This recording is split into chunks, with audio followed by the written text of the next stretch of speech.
ನಮಸ್ಕಾರ ಎಲ್ಲರಿಗೂ ಚಕ್ರವರ್ತಿ ಯೂಟ್ಯೂಬ್ ಚಾನಲ್ಗೆ ಸ್ವಾಗತ ಮತ್ತು ಸುಸ್ವಾಗತ. ಇಲ್ಲಿವರೆಗೂ ನನ್ನ ಚಾನಲ್ನ ಯಾರು ಸಬ್ಸ್ಕ್ರೈಬ್ ಮಾಡಿಲ್ಲ ದಯವಿಟ್ಟು ಸಬ್ಸ್ಕ್ರೈಬ್ ಮಾಡಿರಿ. ಆದಷ್ಟು ಮಟ್ಟಿಗೆ ಶೇರ್ ಮಾಡೋದನ್ನು ಮಾತ್ರ ಮರಿಬೇಡ್ರಿ. ಜೊತೆಗೆ ಕಮೆಂಟ್ ಮಾಡೋದನ್ನು ಯಾವತ್ತೂ ಕೂಡ ಮರಿಬೇಡ್ತಾ ನಾನು ಹೇಳ್ಕೊಂಡು ಬಂದಿದ್ದೀನಿ. ಸೊ ಇವತ್ತಿನ ವಿಶೇಷವಾಗಿರ್ತಕ್ಕಂಥ ಒಂದು ಸುದ್ದಿ ಏನಪ್ಪ ಅಂದ್ರೆ, ಮಾನ್ಯ ಶಿಕ್ಷಣ ಸಚಿವರಾಗಿರ್ತಕ್ಕಂಥ ಮಧು ಬಂಗಾರಪ್ಪನವರು ದಾವಣಗೆರೆ ಜಿಲ್ಲೆಯ ಉಚ್ಚಂಗಿಪುರದಲ್ಲಿ ಏನು ಮಾಡ್ತಾರಪ್ಪ ಅಂದ್ರೆ ಒಂದು ಹೇಳಿಕೆಯನ್ನು ನೀಡ್ತಾರೆ. ನನ್ನ ಕಾಲಾವಧಿಯಲ್ಲಿ, ನನ್ನ ಅಧಿಕಾರದ ಕಾಲಾವಧಿಯಲ್ಲಿ ನೀವೆಲ್ಲರೂ ಕೂಡ ನೆನಪಿಟ್ಕೊಳ್ಬೇಕು, ಆ ರೀತಿ ನಾನು ಒಂದು ಕೆಲಸವನ್ನು ಮಾಡಿ ಹೋಗ್ತೀನಿ ಅಂತಂದು ಹೇಳ್ತಾರೆ. ಸೊ ಆ ಕೆಲಸ ಯಾವುದು?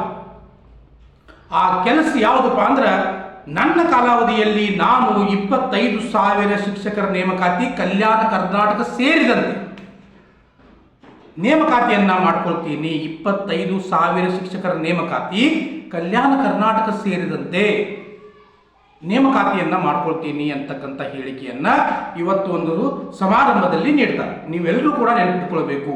ಮಧು ಬಂಗಾರಪ್ಪನವರೇ, ನಿಮಗೆ ಮೊದಲನೇದಾಗಿ ಧನ್ಯವಾದಗಳು, ಇಲ್ಲ ತಂದಲ್ಲ. ಆದ್ರೆ ಮೊದಲನೇದಾಗಿ ಏನು ತಿಳ್ಕೊಳ್ಬೇಕಂದ್ರೆ, ನೀವು ಯಾವ್ಯಾವ ವಿಭಾಗದಲ್ಲಿ ಎಷ್ಟೆಷ್ಟು ಶಿಕ್ಷಕರು ಬೇಕಾಗಿದ್ದಾರೆ ಅನ್ನೋದನ್ನ ನೀವು ಮೊದಲು ತಿಳ್ಕೊಡ್ರಿ. ಫಸ್ಟ್ ಮೊದಲು ಅದನ್ನು ತಿಳ್ಕೊಡ್ರಿ. ಯಾಕಂದ್ರೆ ಇಲ್ಲಿ ಏನಾಗುತ್ತೆ ಅಂದ್ರೆ 1 to 5th ಮೊದಲು 25,000 ಕನ್ಫರ್ಮ್ ಮಾಡಬೇಕು.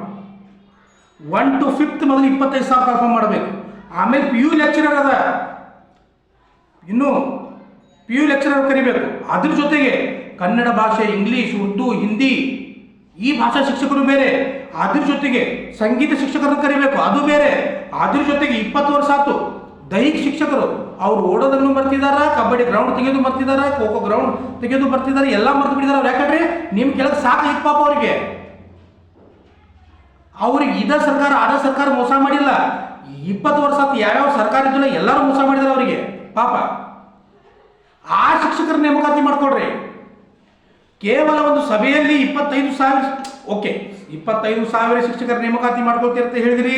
ನಿಮ್ಮ ಖಜಾನೆಯಲ್ಲಿ ದುಡ್ಡಿಲ್ಲ ಅನ್ನೋದು ನಮಗಲ್ಲ, ಇಡೀ ಕರ್ನಾಟಕಕ್ಕೆ ಗೊತ್ತದ, ಅದು ನಮ್ಗೆ ಗೊತ್ತದ ರೀ. ಮೊದಲೇದೇ ಧನ್ಯವಾದ ಅಂತ ನಿಮಗೆ ಹೇಳೋಣ. ಆದ್ರೆ 25,000 ಶಿಕ್ಷಕರ ನೇಮಕಾತಿ ಕೇವಲ 1 to 5th ಆಗಬೇಕು. D.Ed ಮಾಡಿದವ್ರು ಏನು ಕಸತಿ ಯಾಕೆ ಹೋಗ್ಬೇಕ? ಹೌದಲ್ಲ, 1 to 5th ಆಗ್ಬೇಕು ಮೊದಲು. ಆಮೇಲೆ ಏನಪ್ಪಾ ಅಂದ್ರೆ ಟೋಟಲ್ ಆಗಿ ಒಂದು 45,000 ರಿಂದ 50,000 ಶಿಕ್ಷಕರ ನೇಮಕಾತಿ ಆಗ್ಬೇಕಿಲ್ಲಿ. 25 ಶಿಕ್ಷಕರ ನೇಮಕಾತಿ ತಗೊಂಡು ಏನು ಮಾಡೋದು ನೀವು? ಪ್ರೊಸೀಜರ್ ತಗೊಂಡು 2 ವರ್ಷ ನನ್ನ ಕಾಲಾವಧಿಯಲ್ಲಿ, ನನ್ನ ಅಧಿಕಾರದ ಕಾಲಾವಧಿಯಲ್ಲಿ ಅಂತ ಹೇಳ್ತೀರಂದ್ರೆ, ನಿಮ್ಮ ಅಧಿಕಾರ ಇನ್ನ 3 ವರ್ಷ ಅದ ರೀ. ಮತ್ತು ಆ 3 ವರ್ಷ ನಾವೇನು ಮಾಡ್ಬೇಕಿಲ್ಲಿ? ನೀವು ಲಾಸ್ಟ್ ನಿಮ್ಮ ಅಧಿಕಾರ ಮುಗಿಯೋದ್ರೊಳಗಾಗಿ ಒಂದು 2 ತಿಂಗಳಿಂದ ಕನ್ಫರ್ಮ್ ಮಾಡಿರಂದ್ರೆ ಮತ್ತೆ ಇದು ಏಜ್ ಬಾರದವ್ರು ಏನು ಮಾಡಬೇಕು? ನಮ್ಗೆ ಆದಷ್ಟು ಬೇಗನೆ ನೇಮಕಾತಿ ಆಗಬೇಕು. ಎಷ್ಟು ಜನ ಕಷ್ಟಪಟ್ಟು ಹೋದಾಗದಾರ, ಸಾಲ ಸುಲ ಮಾಡ್ಕೊಂಡು ಹೋದಾಗದಾರ, ಮನಿ ಬಿಟ್ಟು ಹೋದಾಗದಾರ. ಸಾಕಾಗಿತ್ತು ಅವ್ರಿಗೆ ಪ್ರೈವೇಟ್ ಸ್ಕೂಲ್ನಾಗ ಕಲಿಸಿ ಸಾಕಾಗಿತ್ತು ಕೆಲವಿಷ್ಟು ಮಂದಿಗೆ. ಅತಿಥಿ ಶಿಕ್ಷಕರಾಗಿ ಕೆಲಸ ಮಾಡಿ ಕೆಲವಿಷ್ಟು ಮಂದಿಗೆ ಸಾಕಾಗಿತ್ತು, TT ಪಾಸ್ ಮಾಡಿ ಕೂತಿದಾರ. ನೀವು ಕೇವಲ 25,000 ಶಿಕ್ಷಕರ ನೇಮಕಾತಿ ಮಾಡ್ಕೊಳ್ತೀರ ಅನ್ನೋದಕ್ಕೆ ಎಲ್ಲೋ ಒಂದು ಕಡೆ ಖುಷಿ ಆಗ್ತದೆ, ಇಲ್ಲದಲ್ಲ ಖುಷಿ ಆಗ್ತದ. ಆದ್ರೆ ನೀವು ಕನ್ನಡ ಭಾಷೆ ಉಳಿಬೇಕು, ಕನ್ನಡ ಶಾಲೆಗಳು ಬೆಳಿಬೇಕು, ನಮ್ಮ ಕನ್ನಡತನ ಅಂತಕ್ಕಂಥದ್ದು ಇರಬೇಕಂದ್ರೆ ನೀವು ಮೊದಲು ಶಿಕ್ಷಕರ ನೇಮಕಾತಿ ಮಾಡ್ಕೊಳ್ಬೇಕು, ಅದು ಹೆಚ್ಚಿನ ರೀತಿಯಲ್ಲಿ. ಅದ್ರ ಜೊತೆಗೆ ಏನಪ್ಪಾ ಅಂದ್ರೆ, ನಾನು ಎಷ್ಟೋ ಸಲ ಅತಿ ಶಿಕ್ಷಕರಿಗೆ ಒಂದು ಮಾತನ್ನು ಹೇಳ್ತಾ ಇದ್ವಿ. ನನಗೆ ಅವ್ರ ಬಗ್ಗೆ ಅಪಾರವಾದ ಗೌರವ ಇಲ್ಲದಂತಲ್ಲ, ಅವ್ರ ಬಗ್ಗೆ ಎಷ್ಟೋ ವಿಡಿಯೋಗಳನ್ನು ಮಾಡಿದ್ದಾರೆ. ಅದನ್ನು ನೋಡಿದ ಕೆಲವಷ್ಟು ಜನ ಕೆಟ್ಟ ಕಮೆಂಟ್ ಮಾಡ್ತಿರ್ತಾರೆ. ಮಾಡ್ಕೊಳ್ಳಿ, ಅವ್ರಿಗೆ ಸಮಯ ಸಂದರ್ಭ ಅಂತಕ್ಕಂಥದ್ದು ತಾನಾಗಿ ಉತ್ತರ ಕೊಡ್ತದೆ, ಅದು ಮತ್ತೆ ಬೇರೆ. ಸೊ ಇಲ್ಲೇನಪ್ಪ ಅಂದ್ರೆ, ನಾನು ಅತಿ ಶಿಕ್ಷಕರು ಎಷ್ಟೋ ಸರಿ ಹೇಳ್ಕೊಂಡು ಬಂದಿದ್ನಿ. ನಾನು ಮೊನ್ನೆ ಒಂದು ವಿಡಿಯೋ ಮಾಡಿದಾಗ ಹೇಳಿದ್ವಿ, ಅತಿ ಶಿಕ್ಷಕರ ನಿಮ್ಮನ್ನು ಯಾವತ್ತು ಖಾಯಿ ಮಾಡ್ಕೊಳ್ಳೋದಿಲ್ಲ ಅಂತ ಹೇಳಿದ್ದೆ. ಆದರೂ ಕೂಡ ನಾನು ಕೆಲವೊಂದಿಷ್ಟು 100% ಜನ ಕೆಲವೊಂದಿಷ್ಟು ಜನ ಬ್ಯಾಡ್ ಕಮೆಂಟ್ಸ್ ಮಾಡಿದ್ರು. ನಾ ತಲೆ ಕೆಡಿಸ್ಕೊಳ್ಳಿಲ್ಲ ಅದ್ರ ಬಗ್ಗೆ. ಆದ್ರೆ ಅದಕ್ಕೆ ಉತ್ತರ ಕೊಡ್ತಾರೆ. ಅಲ್ಲೇ ಅದಾರ ಕೆಲವೊಂದು ಜನ, ಅಲ್ಲೇ ಅದ, ಅವ್ರ ಹೆಸರು ಹೇಳೋದು ಬೇಡ, ಅಲ್ಲೇ ಉತ್ತರ ಕೊಡೋರು ಅಲ್ಲೇ ಅದಾರ, ನನಗೆ ಕೆಟ್ಟದಾಗ ಕಮೆಂಟ್ ಮಾಡೋರು ಅಲ್ಲೇ ಅದಾರ. ಓಕೆ, ಸೊ ಏನು ಪ್ರಾಬ್ಲಮ್ ಇಲ್ಲ.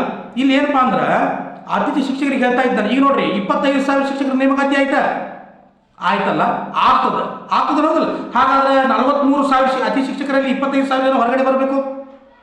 ಅದ್ರ ಜೊತೆಗೆ ಸರ್ಕಾರ ಇನ್ನೊಂದು ಮಾಡೋದು, ಮತ್ತೊಂದು ಶಾಕಿಂಗ್ ನ್ಯೂಸ್. ಏನು ಶಾಕಿಂಗ್ ನ್ಯೂಸ್ ಅಂದ್ರೆ, ಈ ಮಕ್ಕಳ ಸಂಖ್ಯೆ ಕಡಿಮೆ ಇರ್ತಕ್ಕಂಥ ಶಾಲೆಗಳನ್ನು ನಾನು ಒಂದು ವಿಡಿಯೋದಾಗ ಹೇಳಿದ್ದು ಈಗಲ್ಲ, ಒಂದು ತಿಂಗಳ ಹಿಂದ್ಗಡೆ ಹೇಳಿದ್ದು ನಾನು. ಆ ಮಕ್ಕಳ ಸಂಖ್ಯೆ ಕಡಿಮೆ ಇರ್ತಕ್ಕಂಥ ಶಾಲೆಗಳನ್ನು ತಂದು ದೊಡ್ಡ ದೊಡ್ಡ ಶಾಲೆಗೆ ಏನು ಮಾಡಿಬಿಡ್ತಾರಪ್ಪ ಅಂದ್ರೆ ಹಾಕಿ ಬಿಡ್ತಾರೆ. ಆ ಶಾಲೆನ ಅಲ್ಲೇ ಬಂದ್ ಮಾಡಿಬಿಡ್ತಾರೆ ಅಂತ ನಾನು ಹೇಳಿದ್ದೇ ಇಲ್ಲ.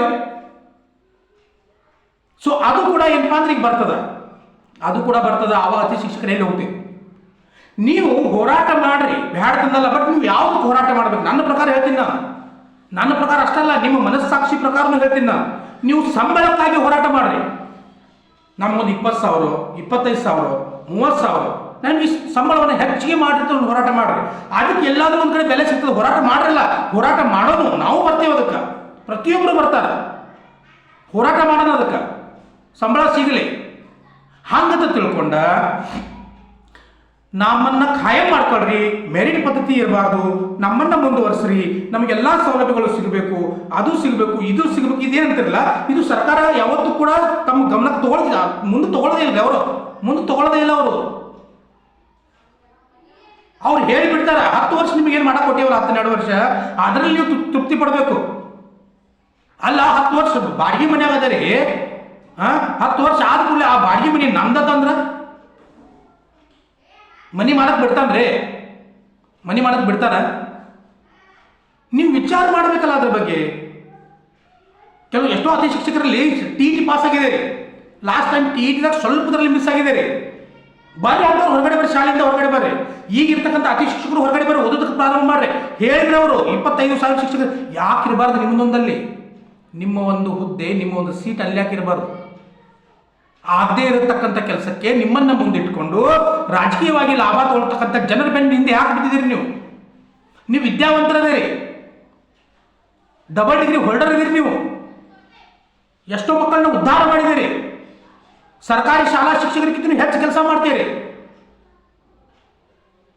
ಆದ್ರೆ ಯಾಕೆ ಈ ಒಂದು ಮೂಢನಂಬಿಕೆಯಲ್ಲಿ ಬಿದ್ದು ಬಿಟ್ಟಿದ್ದೀರಿ? ನೀವು ನಮ್ಮನ್ನ ಖಾಯಂ ನೇಮಕಾತಿ ಮಾಡ್ಕೊಳ್ತಾ ಇರ್ತಾನೆ. ಈಗ ಹೇಳಿಕೆಯನ್ನು ನೀಡಿದ್ರು ಅವರು, 25,000 ಶಿಕ್ಷಕರ ನೇಮಕಾತಿಯನ್ನು ಮಾಡ್ಕೊಳ್ತೀನಿ ನನ್ನ ಕಾಲಾವಧಿ ಅಂತಂದು. ಅಕಸ್ಮಾತ್ ಆಗಿ ಒಂದು 2-3 ಮಂತ್ಸ್ 4 ಮಂತ್ಸ್ ಆದ ನಂತರ ಸಡನ್ ಆಗಿ ಶಿಕ್ಷಕರ ನೇಮಕಾತಿ ಕರೆದ್ರೆ ನೀವೆಲ್ಲ ಎಲ್ಲಿ ಹೋಗ್ತೀರಿ ಅವಾಗ?